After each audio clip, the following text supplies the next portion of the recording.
Dear friends and followers, welcome back to my channel, and greetings from home. If y'all didn't see my last episode of Truckin It, go watch it after this episode where I talk about the derecho that hit the upper Midwest. But right now, I want to talk hurricanes.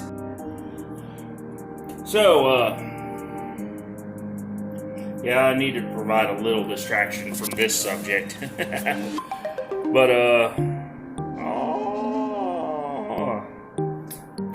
So, welcome back to my channel and greetings from home.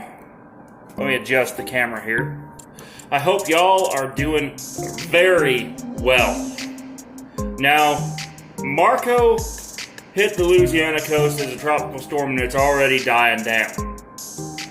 Or he, if you want to call it that.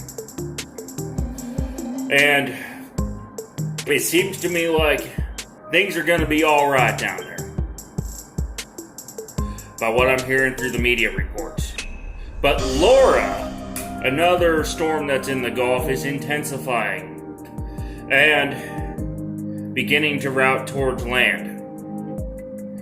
So, if you're trucking anywhere along the Gulf Coast, you want to be aware of the weather. And today, I want to talk with y'all about that right now.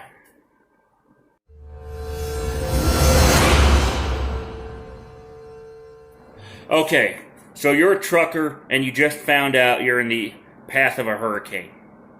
Let's say Laura, for example.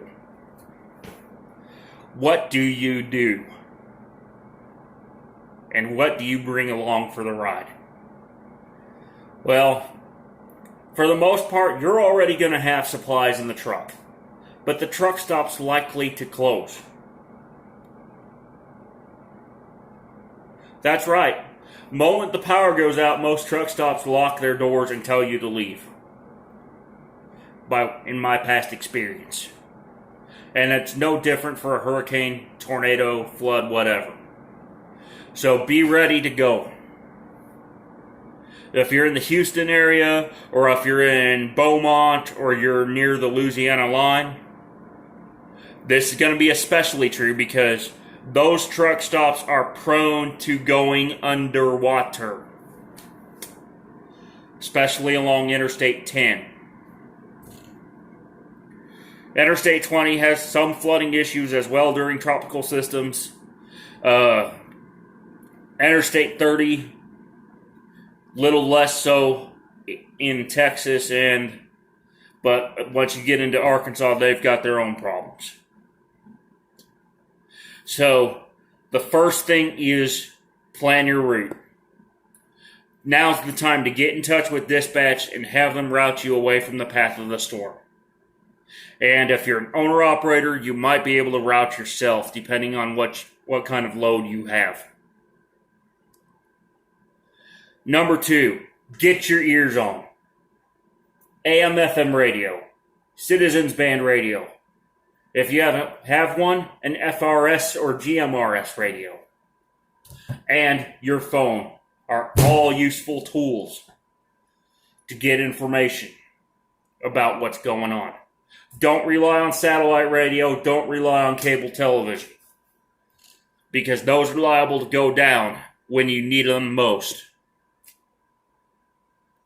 That's why the local stations almost always have a backup generator.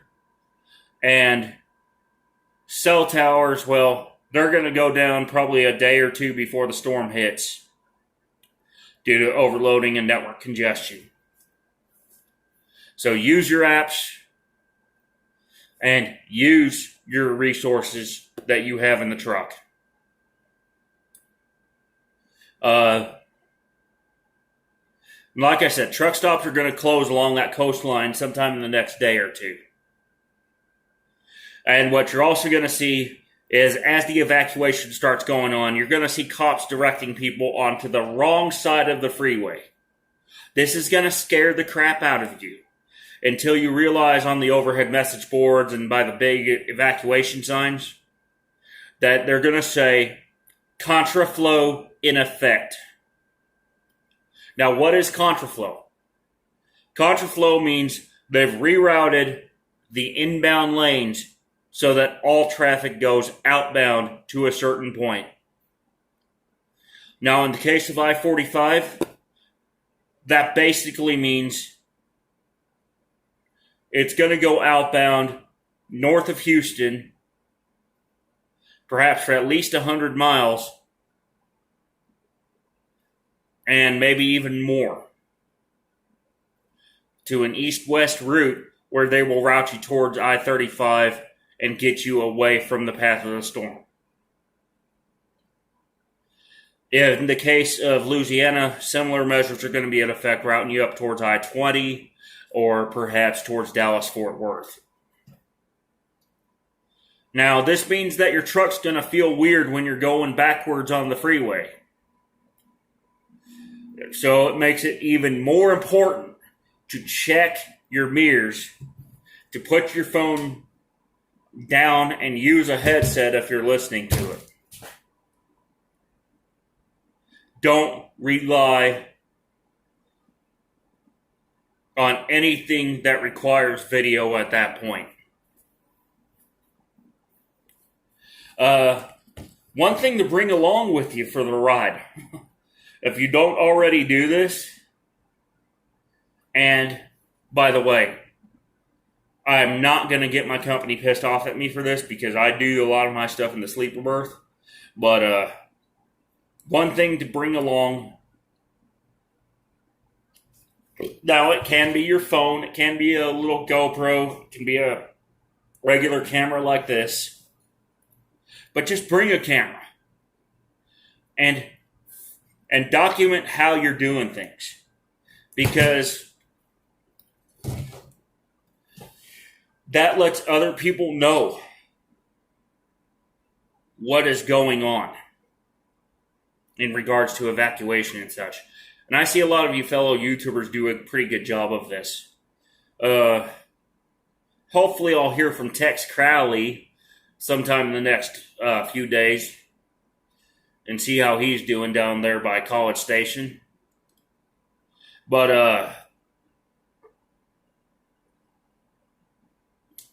yeah, just take some video, enjoy your trip, and when those storm clouds roll in, you're probably going to get a pretty good view of them, especially if you're at one of the truck stops well north of Houston, like, for instance, in Wilmer or Corsicana area, Waxahachie, somewhere around there.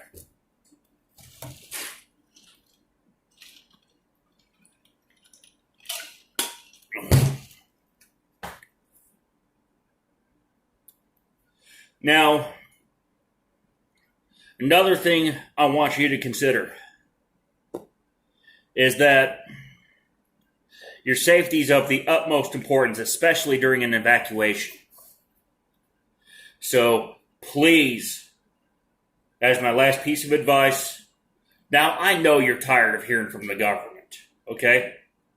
But in this case, your life is in danger, unlike with the pandemic.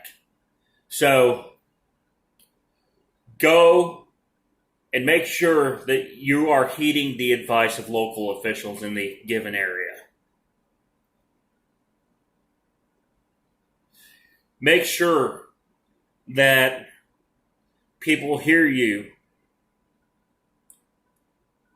but more importantly, that you hear the advice so you can pass it on to others and help them get out.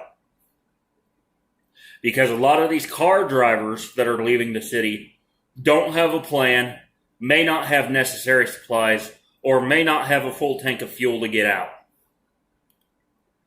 So, if you're able to offer assistance to them in those cases, by all means, do.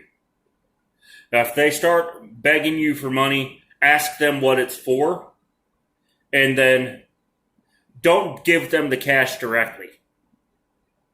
Do buy them the item. Because I can afford to lose 10 or 20 bucks for that. And by all means, don't offer them rides on your truck. Because They may not be telling the truth. I don't care how polite they are. Don't offer them a ride. Instead, help them contact the resources they need to get one on their own, such as Uber, Lyft, local cab companies, bus companies, etc. We all need to help each other out at this point. And the safe thing to do is to pay attention to what's going on and to be prepared yourself first. And then, if you have the resources, help others that actually need the help so that they can get to where they're going to.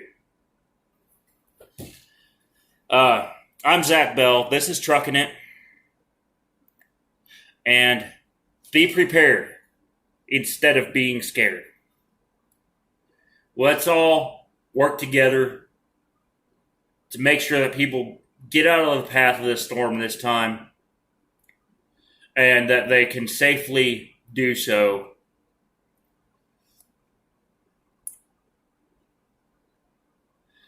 And get to where they're going.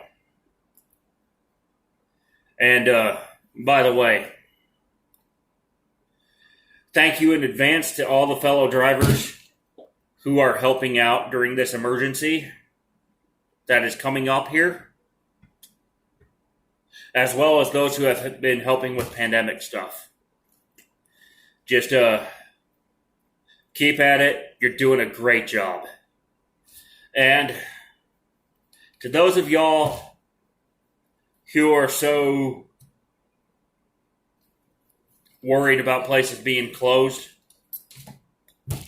just let me tell you this much. We've been dealing with bars being closed for several months now because of our orders from our governor and his stupid behavior. But hopefully we can get smarter about this stuff going forward, and we can all work together to come up with a solution to that problem as well. But for now, please, if you're in the path of Laura, stay safe, listen to your local officials, and be ready to leave. And I'll see you down the road. Let's make your best trip your next trip. Keep on learning, keep thinking, and keep on trucking safely. Bye for now.